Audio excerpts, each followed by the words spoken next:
So in terms of the long game on the left-hand side, okay, certainly a much better movement now. We said about taking the golf club back, club now over your toe line, nice, arm under your shoulder, good.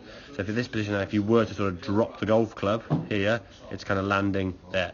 Potentially could be a smidgen more inside, but I'd rather see you out there than sort of whipping in here. But again, obviously don't want to be going way outside there. So just getting that kind of club, taking the club away in a good position to start with, and then from there just sort of rotate your shoulders. Your right arm now is more across your shoulder line there, where you were before. I mean, you had your arm way up here before, and you were sort of really standing up, so you'd have your shoulders levelled off and your arm would lift. So there was some variance there in that back swing. So at least from here now, we're taking the golf club to a good position.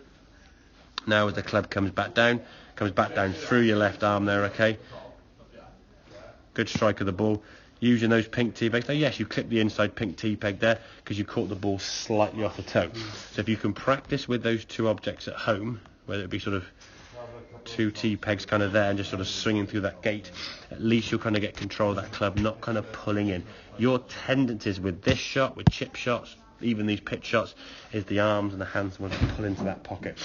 Largely because when you used to swing, when you sort of first start coming back, your arms would go out here and then very high. Well, if you didn't pull the club back in, you'd be over here somewhere with the golf club. And almost like a reaction, sort of bring the club back in, you had to kind of pull it into your body. So now that club is working more kind of this way with the hands working back more towards your target line. There's less requirement for that pull. Okay, so in terms of the full swing there, that was looking good. Taking the golf club away nice, as we said there now. Top of the backswing. And just letting that right arm, as we said, just soften and fold up. Nothing really sort of in terms of swing thoughts or technically, just to let your right arm soften and release. Don't try and keep it solid or rigid or locked or whatever, because then it just can't go anywhere.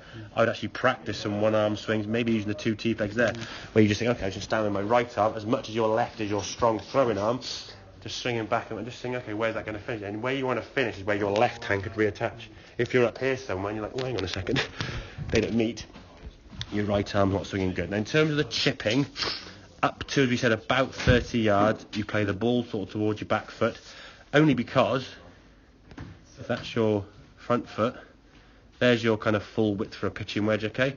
If we see the yellow line's probably now going to be maybe where your pitching would be, roughly speaking, okay? And that is to get a bit more of a judgment call for you.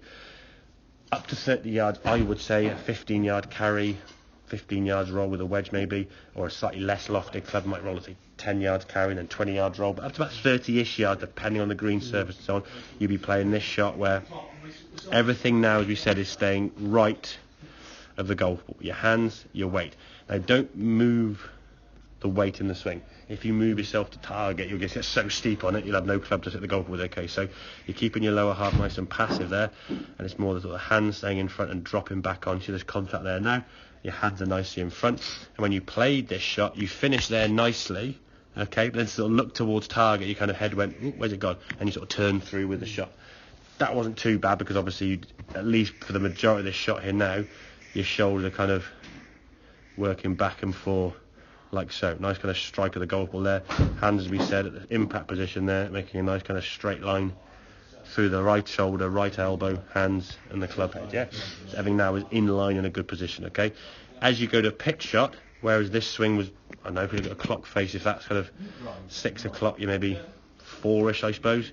With a pitch shot, you're probably looking more towards kind of like 3 or 2 o'clock to get that 50-yard shot you were hitting there, okay? I think the first 50-yard shots you started playing, the swing was so short, you just didn't have enough power, and you were trying to like add power, and the way you add power will do things kind of in comfort, is like pull that shoulder across, drag it in here to try and hit it harder, okay?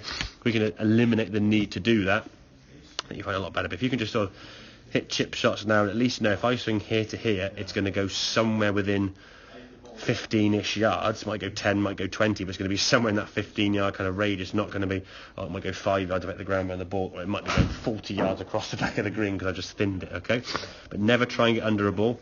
We don't try to get under a golf ball, we just drop the club on the back of the ball and the loft does it for you. If you want a higher lofted shot, you could move the ball forward a smidgen, but the lie's got to be good, and there needs to be a requirement to do so. Don't try and go over nothing, okay? If there's nothing in the way, don't try and lift over a bit of grass in front of you, okay? The more that ball goes forward, the more the quality of the shot needs to improve in terms of your execution, okay? The ball's back here, you can get away with a slight error, shall we say. The ball gets further forward, which is a position you could play it from. It's going to be a really high shot, okay?